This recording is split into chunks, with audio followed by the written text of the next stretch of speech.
Shalom. Kurang kedengeran nih suaranya, sekali lagi shalom.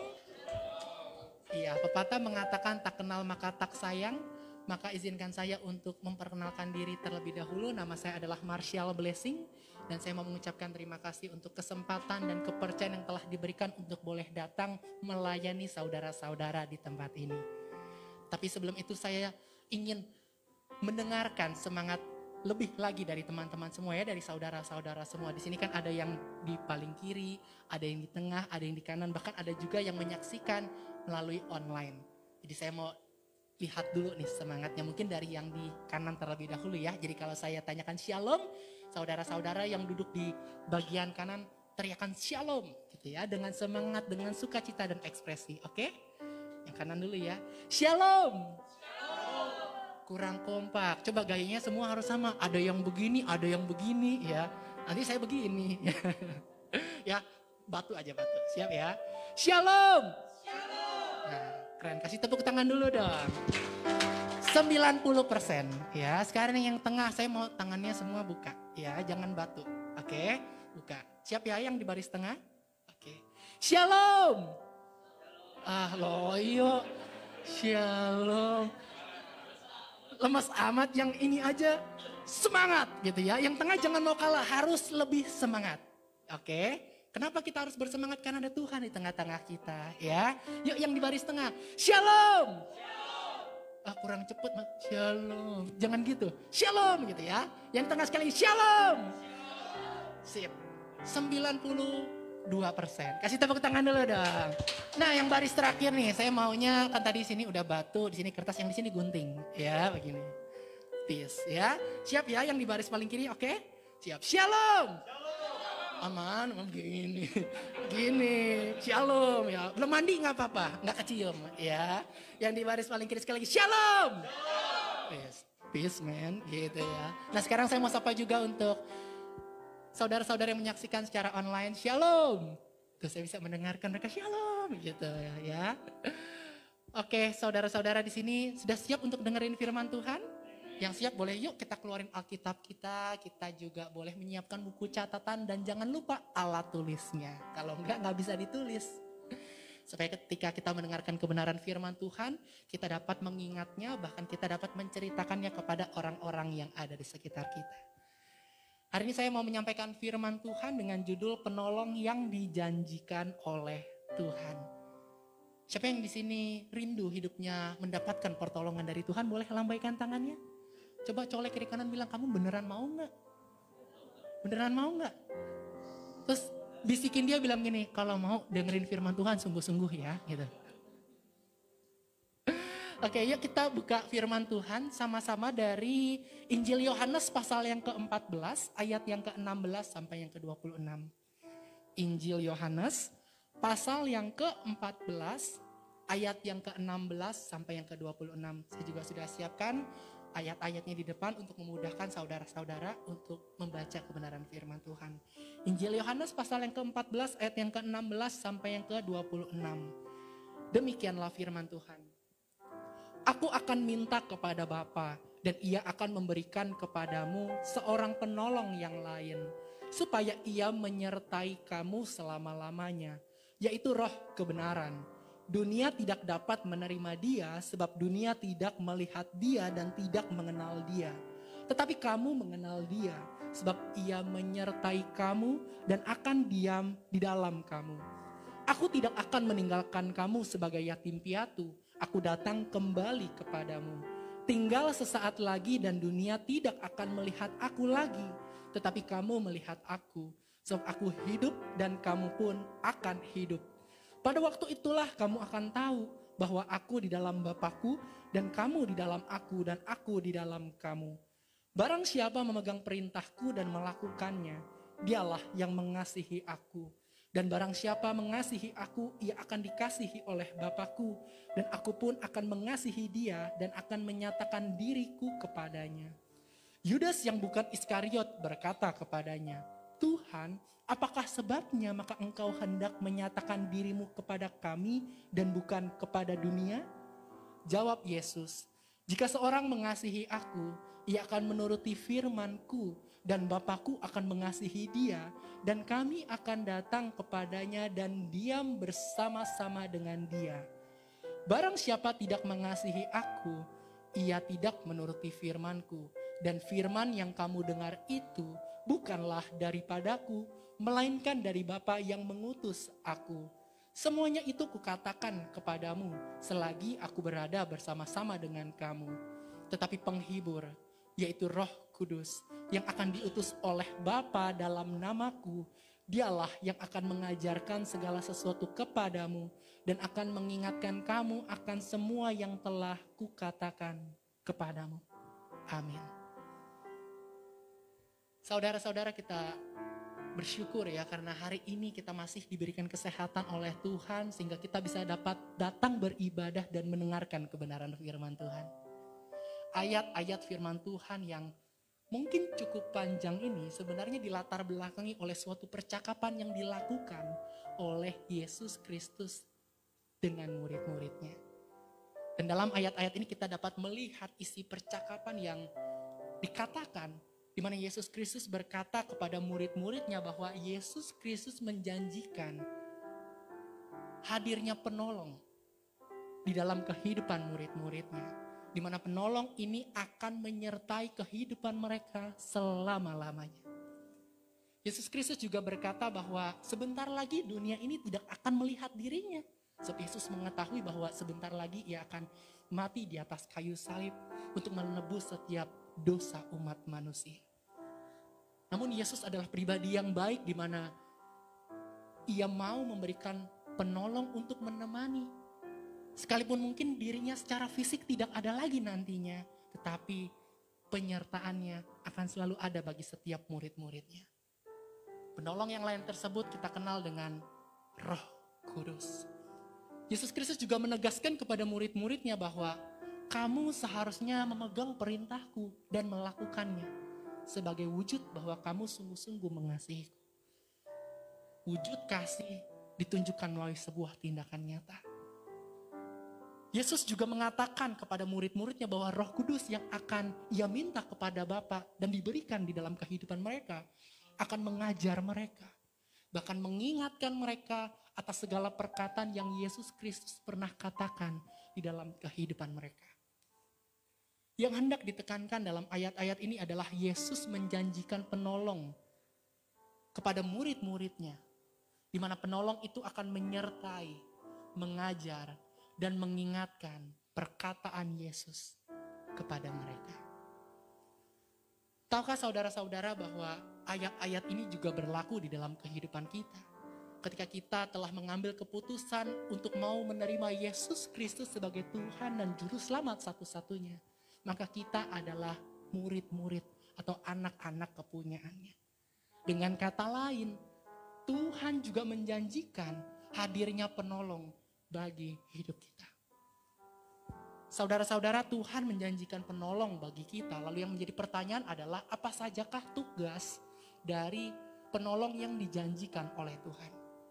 Ketika kita membaca ayat-ayat yang tadi saja kita dengarkan ini secara saksama, maka kita dapat mendapatkan kurang lebih 3 tugas dari penolong yang dijanjikan oleh Tuhan. Yang pertama, Tuhan menjanjikan penolong untuk menyertai kita. Dapat kita lihat nanti saudara-saudara di dalam ayatnya yang ke-16 sampai yang ke-18. Lalu yang kedua, Tuhan menjanjikan penolong untuk mengajarkan kita. Dapat kita lihat nanti di dalam ayatnya yang ke-26 bagian yang pertama. Dan yang ketiga, Tuhan menjanjikan penolong untuk mengingatkan kita. Dapat kita lihat nanti di dalam ayat yang ke-26 bagian yang terakhir.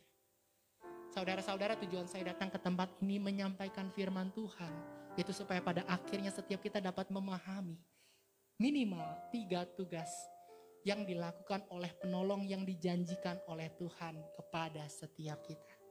Saudara-saudara siap untuk belajar? Yang siap yuk boleh lambaikan tangannya. Colek kiri kanan bilang kamu siap gak? Bilang lagi, kamu mau ditolong gak? Dengerin baik-baik ya. Saudara-saudara, Tuhan menjanjikan penolong bagi kita. Apa sajakah tugas penolong yang Tuhan janjikan?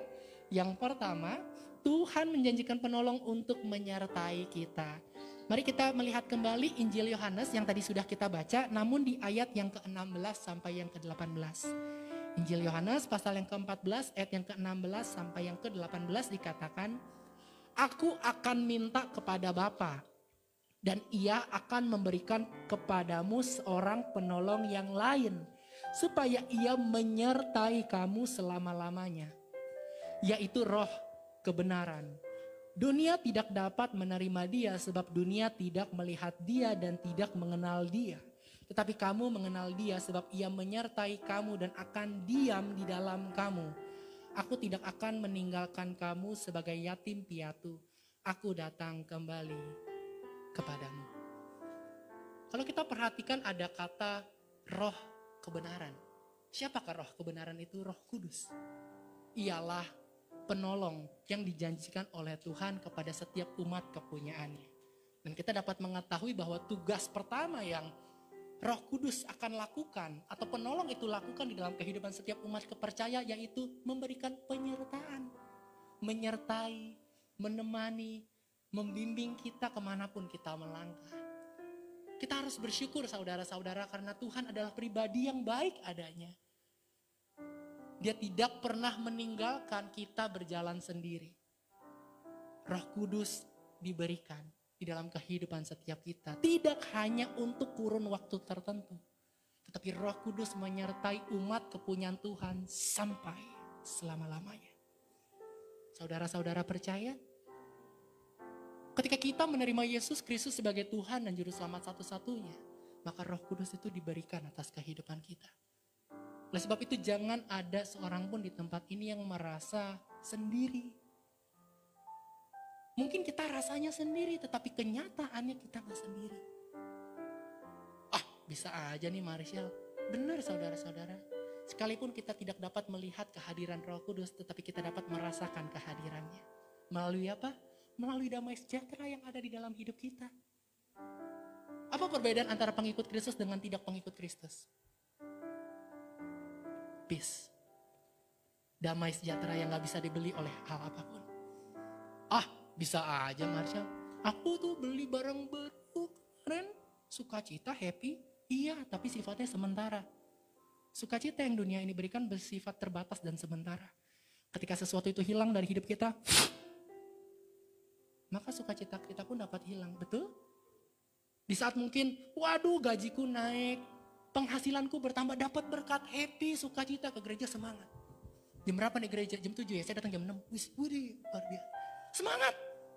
Tiba-tiba uang itu harus hilang lenyap. Mungkin karena terpakai. Atau mungkin ada yang hilang. Atau mungkin berkurang. Minus lagi. Aduh. Mulai. Ke gereja jam berapa? Jam 7. Ya entaran lagi ya. Yang saya mau katakan adalah sukacita kita dapat dipengaruhi oleh dunia ini. Kalau landasannya adalah dunia. Tetapi ketika Roh Kudus ada dalam kehidupan kita, percayalah apapun situasinya, damai sejahtera itu akan selalu ada.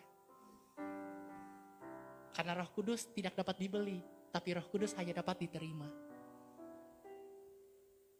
Bagaimana caranya? Doa sama Tuhan, minta sama Tuhan. Percaya kepada Tuhan yang empunya segala-galanya. Tuhan itu baik, Tuhan tidak pernah meninggalkan umatnya untuk berjalan sendiri. Penyertaan Roh Kudus akan memampukan setiap kita untuk dapat menghadapi segala keadaan. Mungkin ada di antara setiap kita yang saat ini sedang bergumul mengenai kesehatan. Ada juga mungkin yang sedang bergumul mengenai studi yang sedang dijalani. Atau mungkin ada yang sedang bergumul mengenai hal-hal yang lainnya. Skripsi, mengenai family, keluarga, keadaan finansial, pasangan hidup, dan lain sebagainya. Setiap orang pasti memiliki pergumulan di dalam kehidupannya. Percayalah. Namun satu hal yang pasti, ada Roh Kudus yang menyertai. Bahkan penyertaannya akan menolong kehidupan setiap kita. Di dalam surat Ibrani pasal yang ke-13, ayat yang ke-5 bagian yang terakhir dikatakan,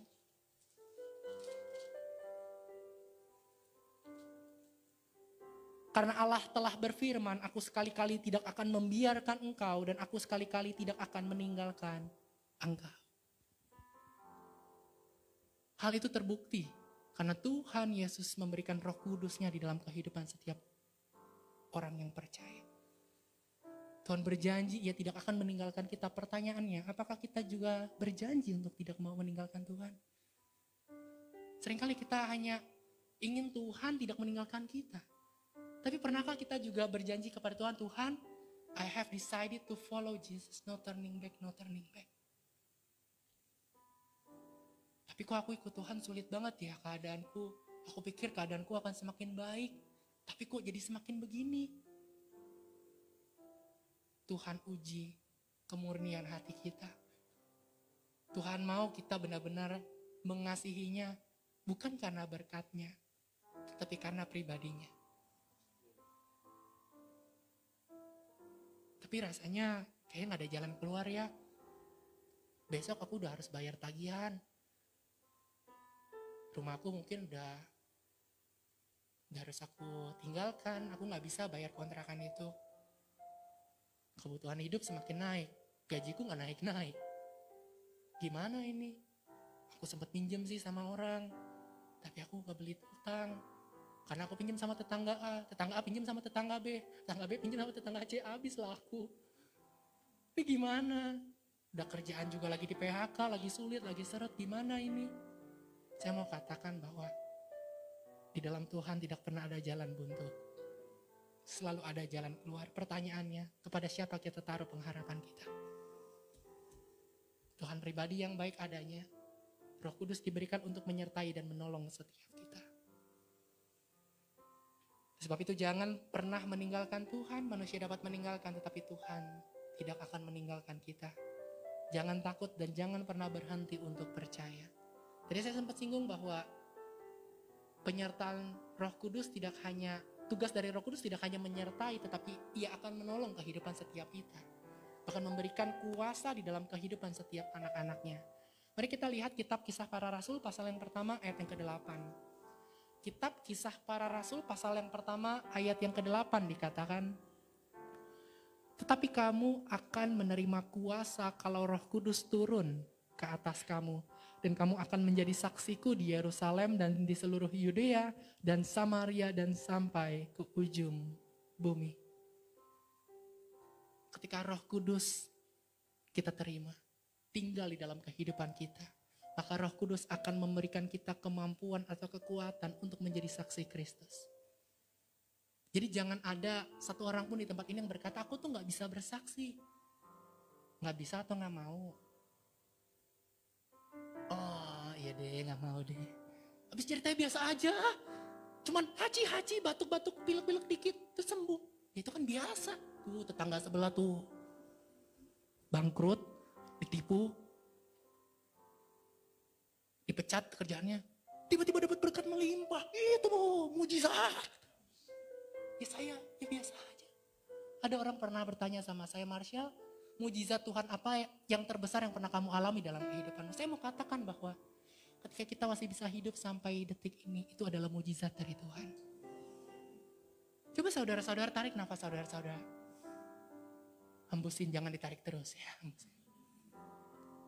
Saya mau katakan bahwa hidup adalah anugerah. Dan kalau kita bisa melewati masa-masa yang sulit ini, itu semua karena kebaikan Tuhan. Tuhan sayang sama saudara. Tuhan sayang sama saya. Masih ada tugas yang perlu untuk kita jalani di dalam kehidupan ini. Don't give up. Don't give up. Don't give up. Angkat tangan kita ke atas. Dan percaya pertolongan itu masih ada. Saya gak percaya kalau Roh Kudus ada, maka Dia akan memberikan saya kuasa atau kemampuan untuk menjadi saksi Kristus. Coba kita lihat ya contohnya ya di dalam kitab Kisah Para Rasul pasal yang keempat ayat yang ke-31. Setelah murid-murid Kristus menerima Roh Kudus yang dijanjikan oleh Kristus, maka inilah yang terjadi di dalam kehidupan mereka.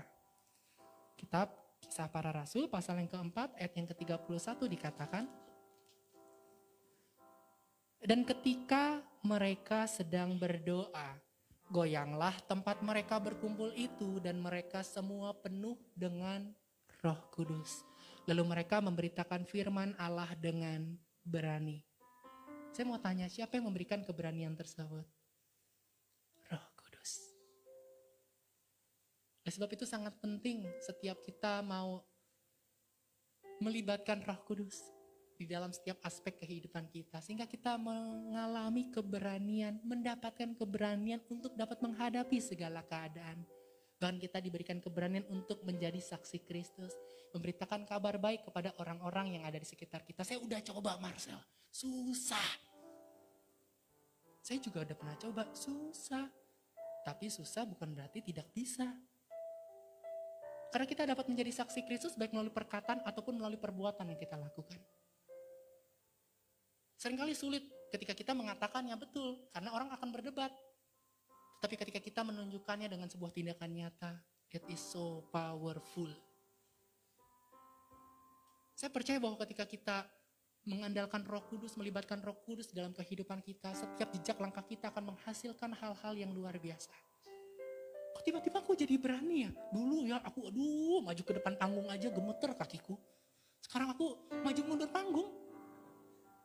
Bahkan gak bisa direm nih. Siapa yang memampukan kita? Roh Kudus. Minta kekuatan dari Roh Kudus. Sadari bahwa Roh Kudus ada di dalam kehidupan setiap kita. Jangan minder. Jangan merasa diri tidak mampu. Sebab kita memang sejatinya tidak mampu, tetapi kita dimampukan oleh Roh Kudus itu. Di dalam Injil Yohanes pasal yang ke-15 ayat yang ke-26. Injil Yohanes pasal yang ke-15 ayat yang ke-26 dikatakan, jikalau penghibur yang akan kuutus dari Bapa datang, yaitu Roh kebenaran yang keluar dari Bapa, ia akan bersaksi tentang aku. Percaya bahwa ketika Roh Kudus ada dalam kehidupan kita, Roh Kudus itu akan membimbing kita, menyertai kita, sehingga kita dimampukan untuk dapat menjadi saksi Kristus. Jangan merasa bahwa kesaksian kita itu gak berharga, kayaknya kecil, sepele. Percaya deh, setiap kesaksian hidup kita berharga di mata Tuhan. Dan setiap kesaksian yang kita berikan kepada orang-orang yang ada di sekitar kita, baik melalui postingan di media sosial ataupun melalui perkataan atau tindakan kita sehari-hari, itu akan mengubah kehidupan orang-orang yang ada di sekitar kita. Mungkin gak langsung berubah, bayangin aja kayak ada batu, lalu ada aspal, terus ada air yang menetes di aspal itu. Emang langsung bolong aspalnya? Ya enggak.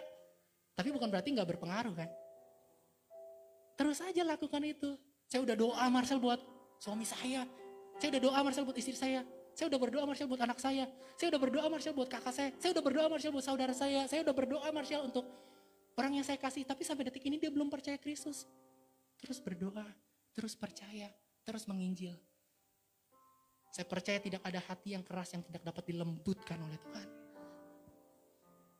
Tuhan punya banyak cara dan waktu Tuhan selalu yang terbaik. Dulu saya mungkin gak terlalu mengerti pengertian dari penyertaan Roh Kudus yang memampukan kita untuk menjadi saksi Kristus. Bahkan kita diberikan kuasa oleh Roh Kudus.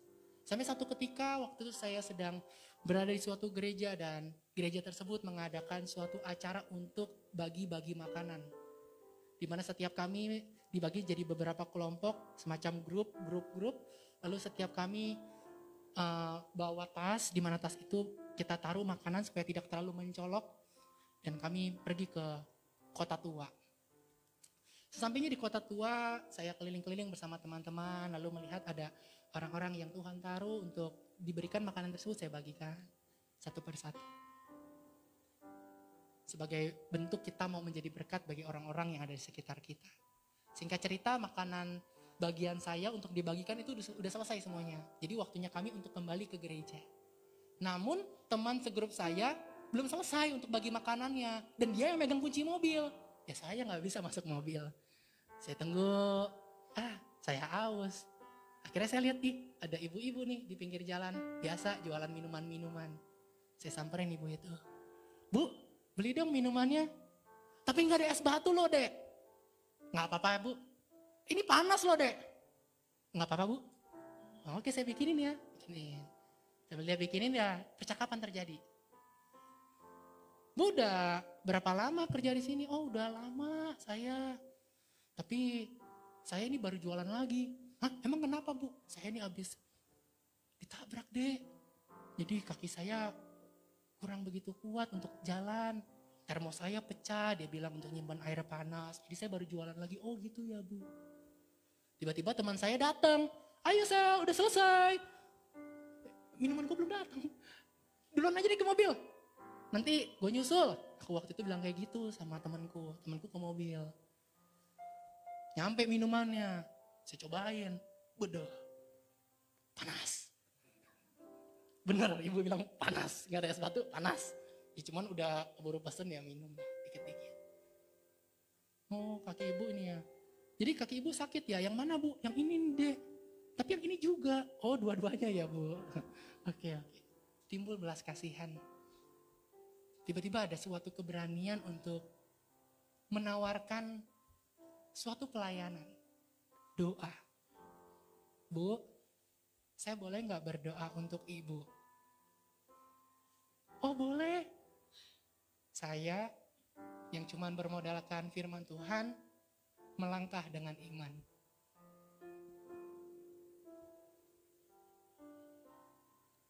Saya samperin ibu itu.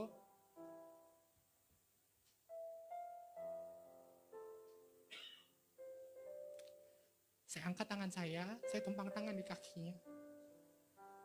Di dalam nama Yesus Kristus. Oleh bilur-bilurnya, ibu menjadi sembuh. Amin. Ibu berdiri.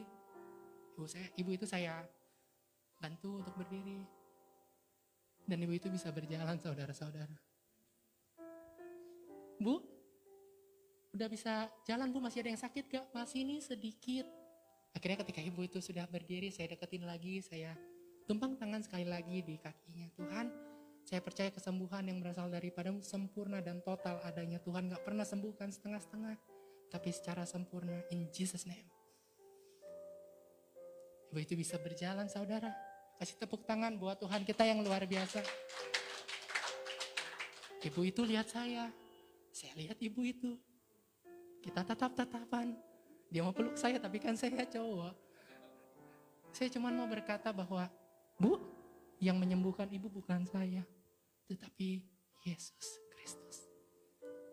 Setelah itu saya pulang bersama dengan teman saya, dan itu adalah suatu pengalaman pertama yang saya pernah alami, dan itulah yang mendasari saya kenapa saya senang untuk berdoa. Karena saya percaya Roh Kudus ada di dalam kehidupan setiap umat percaya. Roh Kudus yang saat itu menyertai kehidupan saya, Roh Kudus yang sama ada di dalam kehidupan saudara-saudara. Kuasa itu tidak hanya diberikan kepada masing-masing pribadi, tapi kepada setiap orang yang mau untuk menerimanya. Kalau pada waktu itu kesembuhan dapat terjadi, saya percaya bahwa ketika saudara-saudara berdoa, bagi setiap orang-orang yang ada di sekitar, maka kesembuhan pun pasti terjadi. Karena bukan kita yang menyembuhkan, tapi Yesus Kristuslah yang menyembuhkan melalui kehidupan kita. Mulai hari ini jangan minder. Mulai hari ini jangan anggap remeh peran dari Roh Kudus. Bahkan jangan anggap remeh kehidupan kita di dalam dunia ini. Karena hidup kita bisa jadi berkat bagi banyak orang ketika kita menyadarinya. Saudara-saudara, Tuhan menjanjikan penolong bagi kita. Apa sajakah tugas dari penolong yang dijanjikan oleh Tuhan? Yang kedua, Tuhan menjanjikan penolong untuk mengajarkan kita. Yuk kita buka Injil Yohanes kembali, pasal yang ke-14, ayat yang ke-26, tetapi bagiannya yang pertama. Tetapi penghibur, yaitu Roh Kudus yang akan diutus oleh Bapa dalam namaku, dialah yang akan mengajarkan segala sesuatu kepadamu. Saya ada highlight warna kuning, karena ini adalah jawaban untuk yang kedua, tugas dari penolong yang dijanjikan oleh Tuhan, yaitu untuk mengajarkan kita. Apa yang diajarkan kepada setiap umat percaya? Yang diajarkan adalah segala perkataan yang Yesus Kristus katakan. Kita bersyukur karena perkataan Tuhan Yesus terdapat di dalam Alkitab. Sehingga kita dapat mengetahui apa yang menjadi kehendak Tuhan atas hidup kita. Namun yang seringkali kita alami adalah ketika kita baca firman Tuhan, kita mengalami kesulitan untuk dapat memahami pesan tersebut. Dan Seringkali orang akhirnya berhenti untuk baca firman Tuhan. Dan kalau ditanya kenapa kamu berhenti baca firman Tuhan? Habis gak ngerti. Ceritanya gak menarik. Panjang. Saya mau katakan bahwa Roh Kudus itu ada untuk mengajarkan setiap kita. Mengajarkan apa? Kebenaran firman Tuhan. Mungkin saat itu kita belum mengerti. Tapi pada waktu yang tepat, maka Tuhan Yesus Roh Kudus akan menyingkapkannya, memberikan kepada setiap kita pengertian. Seringkali kita yang membutuhkan proses itu, saudara-saudara. Kita perlu untuk dibentuk, didewasakan terlebih dahulu untuk dapat mengertinya. Bukan sulit untuk dipahami, tetapi kita yang memang perlu untuk terus didewasakan, minta Roh Kudus untuk menuntun kehidupan kita, mau belajar, mau bertanya pada orang-orang yang ada di sekitar kita yang mungkin lebih berkompeten di dalam bidangnya. Itu juga bisa, saudara-saudara. Intinya Roh Kudus akan mengajarkan kepada setiap kita mengenai kebenaran firman Tuhan. Berdoalah setiap hari kepada Roh Kudus. Minta Roh Kudus menerangi pikiran kita sehingga kita dapat mengerti kebenaran firman Tuhan. Dan ketika pengertian itu diberikan, maka kita akan dimampukan untuk menjadi pelaku kebenaran firman Tuhan. Saat kita belum mengerti, percayalah di waktunya Tuhan, maka Tuhan akan menyingkapkannya. Milikilah kerendahan hati untuk mau diajar, saudara-saudara. Karena hanya orang yang mau diajar yang dapat bertumbuh di dalam Tuhan. Jangan keraskan hati kita, buka hati kita. Izinkan Roh Kudus untuk mengajar kehidupan kita. Di dalam Injil Yohanes pasal yang ke-16 ayat yang ke-13 bagian yang pertama dikatakan, Injil Yohanes pasal yang ke-16 ayat yang ke-13 bagian yang pertama dikatakan, tetapi apabila ia datang, yaitu Roh kebenaran, ia akan memimpin kamu ke dalam seluruh kebenaran. Roh Kudus akan mengajarkan kita kepada kebenaran firman Tuhan. Sehingga kita benar-benar dapat mengerti makna yang sesungguhnya, bukan berdasarkan pendapat kita, tapi memang itu artinya pengertian yang benar. Kalau teman-teman mau memiliki, saudara-saudara mau memiliki pengertian yang benar akan segala hal, baca firman Tuhan. Karena dalam firman Tuhan terdapat segala kebenaran. Cari kebenaran, cari firman Tuhan. Dapat firman Tuhan, hidup kita akan dapat melakukan hal-hal yang benar di hadapan Tuhan. Mungkin saat ini kita sedang mengalami keadaan di mana kita harus menentukan suatu pilihan. Pilihan yang mungkin gak mudah. Antara lanjut atau tidak di dalam suatu pekerjaan yang sedang kita jalani. Apakah aku masuk ke kampus yang A atau kampus yang B? Aku kuliah dulu, apa aku kerja dulu? Aku pelayanan sebagai apa?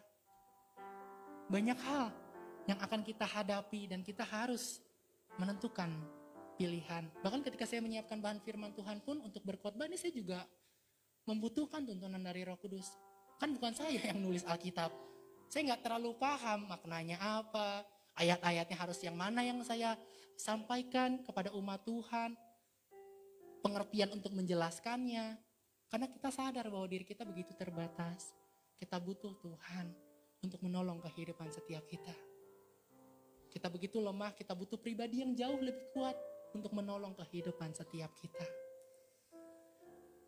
Mungkin ada di antara teman-teman yang saat ini sedang berada di dalam titik untuk menentukan suatu pilihan. Saya mau sampaikan kepada teman-teman, doa sama Tuhan. Minta Roh Kudus untuk menolong dan memampukan. Saya percaya ketika kita melibatkan Tuhan di dalam setiap keputusan yang akan kita ambil, maka Tuhan pasti akan bekerja di dalamnya. Pasti. Di dalam surat Yakobus pasal yang pertama ayat yang kelima, surat Yakobus pasal yang pertama ayat yang kelima dikatakan, tetapi apabila di antara kamu ada yang kekurangan hikmat, hendaklah ia memintakannya kepada Allah yang memberikan kepada semua orang dengan murah hati dan dengan tidak membangkit-bangkit, maka hal itu akan diberikan kepadanya. Alkitab mencatat apabila kita menyadari bahwa kita kekurangan hikmat, kita membutuhkan pengertian yang berasal daripada Tuhan. Kita perlu untuk diajar, minta sama Tuhan. Dan Tuhan berkata bahwa ya, Hendaklah ia memintakannya kepada Allah yang memberikan kepada semua orang dengan murah hati. Dikasih buat setiap orang yang mau meminta kepada Tuhan. Minta aja, ngomong sama Tuhan. Tuhan, saya butuh hikmat-Mu untuk dapat mengerti keadaan ini. Tuhan, saya minta hikmat-Mu untuk dapat mengerti ayat ini. Tuhan, saya minta hikmat-Mu untuk dapat mengambil keputusan dengan benar. Percaya deh, Tuhan akan memberikan jawaban yang terbaik buat setiap kita. Namun seringkali jawaban Tuhan memang berbeda saudara-saudara sama keinginan hati kita. Nah itu yang menjadi pergumulan sebenarnya. Tapi kayaknya kok gak benar ya yang Tuhan suruh. Aku mau kuliahnya ke A, tapi kok orang tua aku setuju aku ke B. Aku mau ambil kerjaan A, tapi kok saudaraku atau orang-orang sekitarku bilang aku ambil kerjaan B. Percayalah Tuhan juga dapat memakai orang-orang di sekitar kita untuk menuntun kehidupan kita. Kan dia Tuhan, dia bisa pakai banyak cara, melalui keadaan, melalui orang-orang di sekitar. So jangan keraskan hati kita untuk mau diajar oleh Tuhan. Di dalam Injil Lukas pasal yang ke-12 ayat yang ke-11 dan ke-12. Injil Lukas pasal yang ke-12 ayat yang ke-11 dan 12 dikatakan, apabila orang menghadapkan kamu kepada majelis-majelis atau kepada pemerintah-pemerintah dan penguasa-penguasa, janganlah kamu khawatir bagaimana dan apa yang harus kamu katakan untuk membela dirimu. Sebab pada saat itu juga Roh Kudus akan mengajar kamu apa yang harus kamu katakan. Clear ya saudara-saudara bahwa tugas dari Roh Kudus mengajar mengenai apa yang harus kita perkatakan. Perkataan yang sesuai dengan firman Tuhan, bahkan perkataan yang membangun kehidupan setiap orang yang mendengarnya. Kalau saudara-saudara ingin sekali setiap perkataan yang diucapkan adalah perkataan yang membangun, yang menjadi berkat bagi banyak orang, maka mintalah Roh Kudus untuk mengajarkannya kepada setiap kita. Saya percaya orang yang dekat sama Roh Kudus, intim dengan Roh Kudus, intim dengan Tuhan, maka hidupnya pasti akan memberikan pengaruh yang positif bagi orang-orang yang ada di sekitarnya. Saudara-saudara, Tuhan menjanjikan penolong bagi kita. Apa sajakah tugas dari penolong yang Tuhan janjikan? Yang ketiga, saudara-saudara, Tuhan menjanjikan penolong untuk mengingatkan kita. Yuk kita buka firman Tuhan dari Injil Yohanes pasal yang ke-14, ayat yang ke-26 bagian yang terakhir. Injil Yohanes pasal yang ke-14, ayat yang ke-26 bagian yang terakhir. Saya bacakan dari awal ya, tetapi penghibur yaitu Roh Kudus yang akan diutus oleh Bapa dalam namaku, dialah yang akan mengajarkan segala sesuatu kepadamu dan akan mengingatkan kamu akan semua yang telah kukatakan kepadamu. Kalau tadi kita sudah belajar bahwa tugas Roh Kudus atau tugas penolong yang dijanjikan oleh Tuhan yaitu untuk menyertai kita selama-lamanya. Selain menyertai, Roh Kudus atau penolong itu juga mengajarkan kita. Nah yang ketiga, yaitu penolong tersebut akan mengingatkan kita. Mengingatkan apa? Mengingatkan segala perkataan yang Tuhan telah sampaikan di dalam kehidupan setiap umat kepunyaannya. Makanya aku mau sampaikan bahwa kita harus bersyukur teman-teman.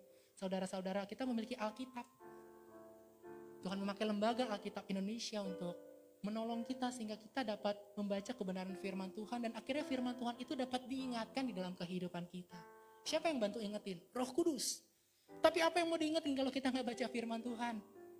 Kalau kita lebih banyak waktu untuk nonton film nggak salah ya saudara-saudara. Tapi kalau kita nonton film terus-menerus tapi sampai lupa untuk baca Alkitab, nah itu keliru. Tuhan memang kasih kita kebebasan, tapi biarlah kebebasan tersebut kita gunakan dengan penuh tanggung jawab. Main game boleh nggak? Boleh. Tapi jangan terlalu asik main game, akhirnya meninggalkan hubungan kita dengan Tuhan. Itu yang harus kita perhatikan. Jadi bukan masalah dosa nggak dosa. Tetapi apakah hal itu lebih kita sukai dibandingkan Tuhan? Nah itu yang bahaya. Jangan sampai itu menjadi berhala atas hidup kita. Itu saja sih yang ingin disampaikan. Roh Kudus akan mengingatkan segala perkataan Tuhan yang terdapat di dalam Alkitab. Oleh sebab itu sangat penting bagi setiap kita untuk mau membaca kebenaran firman Tuhan. Karena kebenaran firman Tuhan sangatlah bermanfaat bagi hidup kita. Kita buka firman Tuhan dari surat 2 Timotius, pasal yang ketiga, ayat yang ke-16 dan 17. Surat 2 Timotius pasal yang ketiga, ayat yang ke-16 dan 17 dikatakan, segala tulisan yang diilhamkan Allah memang bermanfaat untuk mengajar, untuk menyatakan kesalahan, untuk memperbaiki kelakuan, dan untuk mendidik orang dalam kebenaran. Dengan demikian, tiap-tiap manusia kepunyaan Allah diperlengkapi untuk setiap perbuatan baik. Firman Tuhan sangat bermanfaat untuk setiap orang yang mau membacanya, menerimanya. Jadi kalau kita baca firman Tuhan, yang untung siapa? Diri kita. Kalau kita nggak baca firman Tuhan, yang rugi siapa? Diri kita sendiri juga. Kalau hidup orang lain diberkati karena dia menghidupi firman Tuhan, dia memang berkatnya dia. Siapa yang melakukan, dia yang menerimanya. Siapa yang meminta, dia yang diberi. Betul? Tuhan pribadi yang adil. Kok kita iri dengan berkat orang lain? Masa tuh baru masuk di sebelah, udah langsung dapat promosi dari bos. Masa tuh kemarin naiknya motor, sekarang udah naik mobil. Minjem kali ya, minjem. Ngutang kali itu orang. Ya ampun, jangan gitu. Tuhan tuh punya berkat masing-masing buat anak-anaknya. Bener. Tuhan tuh gak akan salah kirim. Saldo itu, rekening tuh gak akan salah. Orang bisa salah transfer, Tuhan gak pernah bersalah. Bener. Bener. Tuhan tuh gak pernah salah. Kita yang seringkali salah. Kok dia yang diberkati bukan saya? Coba koreksi diri. Coba koreksi, masih ada gak hal-hal yang belum kita lakukan nih? Jangan hanya menuntut Tuhan melakukan bagiannya, kita juga dong. Sudahkah kita melakukan bagian kita sebagai pengikut Kristus? Nah itu harus balance di situ. Tuhan sih selalu siap untuk memberkati anak-anaknya. Pertanyaannya, apakah kita sudah siap untuk diberkati olehnya? Nah, karena Tuhan tuh gak mau kita diberkati, akhirnya berkat itu menghancurkan kehidupan kita. Bahkan menjauhkan kita dari Tuhan. Tuhan gak mau. Aku udah doa ya Sel ya. Doa, aku punya hutang, banyak. Anggaplah 1 juta. Aku doa, aku kan minta mujizat ya.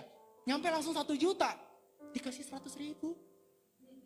Bingung aku. Padahal Tuhan hebat, dahsyat. Tapi kenapa pirit-pirit begitu ya? Jangan-jangan nanti kalau langsung dikasih 1 juta kita lupa sama Tuhan. Kita kira berhenti doa. Kalau pirit-pirit itu doa terus tiap hari. Tuhan masih ada 1 juta. 100.000 datang. Tuhan masih ada 900.000. Doa terus tiap hari. Intinya apa? Tuhan tuh yang paling mengenal setiap kita kok. Itu alasannya kenapa Tuhan memproses setiap orang tuh berbeda. Iya benar. Jadi jangan pernah bilang, ya mah enak ya. Kita nih setengah mati. Setiap orang tuh berbeda kok. Setiap orang tuh prosesnya berbeda, tetapi pasti diproses. Setiap orang mengalami proses yang berbeda, tetapi pasti diproses. So don't compare yourself with others. Jangan pernah bandingkan diri kita dengan orang lain karena kita berbeda, tetapi setiap kita memiliki tujuan yang sama di mata Tuhan. Semakin serupa dengannya. Firman Tuhan yang dibaca, didengar, direnungkan, bahkan dilakukan akan sangat bermanfaat bagi setiap kita. Dalam kondisi apapun, Roh Kudus akan menolong kita. Bahkan ia akan mengingatkan setiap kita mengenai kebenaran firman Tuhan sehingga kita akan mendapatkan kekuatan serta jalan keluar. Penting saudara-saudara baca firman Tuhan. Waktu kita misalnya dikasih promosi, dikasih, nih Pak, kalau mau naik jabatan tanda tangan dulu ya. Saya baca dulu ya. Iya.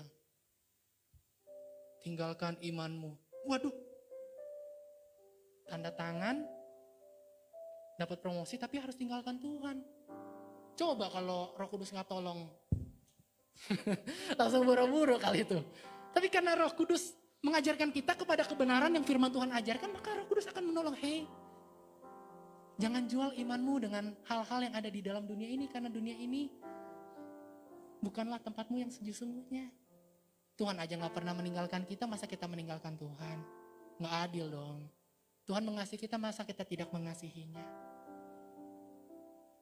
Kasih yang sejati ditunjukkan melalui perkataan dan perbuatan yang nyata. Ketika Roh Kudus mengingatkan setiap kita mengenai perintah Tuhan atau mengenai apa yang harus kita lakukan, termasuk mengenai dosa. Mari jangan keraskan hati kita di hadapan Tuhan. Roh Kudus itu baik, saudara-saudara. Dia seringkali mengingatkan mengenai dosa-dosa yang belum kita akui di hadapan Tuhan. Tujuannya apa? Bukan untuk mengintimidasi, beda sama kuasa jahat. Saya anggapnya Roh Kudus sama roh setan gitu ya. Kalau Roh Kudus tuh mengingatkan kita akan dosa supaya kita mengakuinya dan bertobat. Nah tapi kalau roh setan, roh jahat mengingatkan kita akan dosa supaya kita dituduh. Tuh kamu tuh dosa, kamu tuh udah gak layak. Minta ampun mulu, dosa lagi. Minta ampun mulu, dosa lagi. Habis tuh pengampunan Tuhan udah marah sama kamu, udah capek. Udah kelos. Udah gak ada lagi pengampunan buat kamu, udah gak layak, kamu tuh gak berharga. Kamu memang bodoh, kamu tuh gak bisa apa-apa, itu. Jadi kita bisa bedakan bahwa perkataan Roh Kudus itu mendatangkan damai sejahtera dan membangun kehidupan kita. Tetapi perkataan kuasa jahat itu meruntuhkan, negatif, dan tujuannya menghancurkan hidup kita. Bukan membuat kita menjadi pribadi yang jauh lebih baik. Kita harus peka di situ. Makanya kalau hari ini kita tiba-tiba teringat, oh iya ya, aku masih sering ngelakuin dosa ini nih. Mungkin orang tua kita nggak tahu, saudara kita nggak tahu, sahabat kita nggak tahu. Tidak ada orang pun yang tahu kecuali kita. Tapi Tuhan tahu. Kok Tuhan tahu? Karena Tuhan melihat segala perbuatan anak-anaknya. Lalu apa dong Kak yang harus saya lakukan? Apa dong yang saya harus lakukan? Akui hal tersebut bukan di hadapan saya, di hadapan Tuhan. Karena saya nggak bisa ngampunin saudara-saudara. Confess-nya tuh ngakunya sama Tuhan. Jujur sama Tuhan. Datang ke tempat yang tepat. Tuhan, kita diciptakan oleh Tuhan. Tuhan yang paling tahu cara yang tepat untuk memulihkan keadaan setiap anak-anaknya. Manusia bisa tolong nggak? Ya bisa, tapi terbatas. Dan dia nggak bisa ngampunin. Pengampunan yang sejati datang dari Tuhan. Datang kepada Tuhan, rendahkan hati kita, bertobat dan terimalah pengampunan dari Tuhan. Injil Yohanes pasal yang ke-16 ayat yang ke-8. 2 ayat lagi ya saudara-saudara. Injil Yohanes pasal yang ke-16 ayat yang ke-8. Dan kalau ia datang, ia akan menginsafkan dunia akan dosa, kebenaran dan penghakiman. Ketika Roh Kudus datang, ia akan menginsafkan dunia. Mengingatkan setiap manusia akan dosa-dosa yang belum diakui. Sehingga setiap pribadi mengalami pertobatan yang berasal dari Tuhan. Bersyukur Tuhan adalah pribadi yang baik adanya di mana Ia mau menolong kehidupan setiap kita. Ketika Roh Kudus mengingatkan kembali mengenai dosa kita di hadapan Tuhan, rendahkan hati kita, akui. Karena Tuhan adalah pribadi yang mendengar dan mengampuni setiap kesalahan anak-anaknya. Di dalam surat 1 Yohanes pasal yang pertama ayat yang ke-9, ayat yang terakhir. Surat 1 Yohanes pasal yang pertama ayat yang ke-9 dikatakan, jika kita mengaku dosa kita, maka Ia adalah setia dan adil, sehingga Ia akan mengampuni segala dosa kita dan menyucikan kita dari segala kejahatan. Perhatikan langkah-langkahnya. Jika kita mengaku dosa kita, artinya dosa itu perlu untuk kita akui di hadapan Tuhan. Jika kita mengaku dosa kita, maka Ia adalah setia dan adil sehingga Ia akan mengampuni segala dosa. Catat baik-baik, segala dosa. All sins. Segala dosa, segala pelanggaran yang kita lakukan di hadapan Tuhan, ketika kita mau mengakuinya itu di hadapan Tuhan, maka Tuhan pasti akan mengampuninya. Dan menyucikan kita dari segala kejahatan. Tuhan akan memulihkan keadaan kita. So jangan, ketika kita sadar kita lagi dalam keadaan terpuruk, jatuh, jangan tinggalkan Tuhan. Justru kita harus berpikir kita perlu Tuhan. Kita perlu pribadi yang jauh lebih kuat untuk memulihkan kehidupan kita. Kak, aku udah rusak Kak. Benar. Aku sebenarnya gak mau kayak gini. Karena orang ngejahatin aku, akhirnya aku jadi seperti ini. Mungkin kita berpikir diri kita sudah rusak, tapi di hadapan Tuhan, Tuhan masih sanggup untuk memulihkan dan memakai kehidupan setiap kita. Setiap kita bagaikan bejana, ketika bejana itu rusak di dalam tangan Tuhan, bejana itu bisa dibuat menjadi jauh lebih indah. Roh Kudus mengingatkan segala perkataan Tuhan, dan kita tahu perkataan Tuhan yang terdapat di dalam Alkitab ini berisikan ajaran-ajaran Tuhan, karya-karya Tuhan, kehebatan Tuhan, termasuk mengenai perintah yang harus kita lakukan. Responi karya Roh Kudus dengan mau hidup sungguh-sungguh di hadapan Tuhan. Demikianlah firman Tuhan hari ini saudara-saudara dari Injil Yohanes pasal yang ke-14 ayat yang ke-16 sampai yang ke-26 dengan judul penolong yang dijanjikan oleh Tuhan. Saudara-saudara, Tuhan menjanjikan penolong bagi kita. Apa sajakah tugas dari penolong yang dijanjikan oleh Tuhan? Setelah kita membaca beberapa ayat-ayat secara saksama, kita telah menemukan paling tidak 3 tugas dari penolong yang dijanjikan oleh Tuhan. Yang pertama, Tuhan menjanjikan penolong untuk menyertai kita. Yang kedua, Tuhan menjanjikan penolong untuk mengajarkan kita. Dan yang ketiga, Tuhan memberikan penolong untuk mengingatkan kita. Kiranya kebenaran firman Tuhan ini menjadi berkat dan kekuatan bagi setiap kita. Amin.